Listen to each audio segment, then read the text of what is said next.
రాజన్న సిరిసిల్ల జిల్లా వేములవాడ ఆలయంలో అపహరణకు గురైన బాలుడు ఆచూకీ లభ్యమైంది. నల్గొండ జిల్లా చింతపల్లి మండలం కురుమపల్లికి చెందిన దంపతులు కుమారుడు వరుణ్ తేజ్ అపహరణకు గురయ్యాడు. బాలుడి తండ్రి ఫిర్యాదు మేరకు సీసీటీవీ దృశ్యాల ఆధారంగా పోలీసులు కేసు ఛేదించారు. బాలుడిని అపహరించి కాలలో పరారైన దుండగులను పెద్దపల్లి వద్ద పోలీసులు పట్టుకున్నారు. గత నెల 30న హైదరాబాద్ బాలానగర్లో గ్యాస్ సిలిండర్ ఇప్పిస్తామని చెప్పి తల్లి నుంచి 7 నెలల బాలుడి అపహరణ కథ సుఖాంతమైంది. ఈ కేసులో బాలుడిని కిడ్నాప్ చేసిన ప్రధాన నిందితుడు గోపీకృష్ణతో పాటు అతనికి సహకరించిన మరో ముగ్గురితో పాటు బాబును కొనుగోలు చేసిన 2 దంపతులను అరెస్టు చేసినట్లు డీసీపీ విశ్వప్రసాద్ తెలిపారు. రాధా భీమేశ దంపతులకు ధృవపత్రాలు లేకుండా గ్యాస్ సిలిండర్ ఇప్పిస్తామని గోపీకృష్ణ అనే వ్యక్తి నమ్మబలికాడు.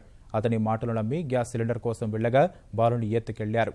బాధితుల ఫిర్యాదు మేరకు 3 సీసీ కెమెరాల దృశ్యాల ఆధారంగా దర్యాప్తు చేపట్టి నిందితులను పట్టుకున్నట్లు డీసీపీ తెలిపారు.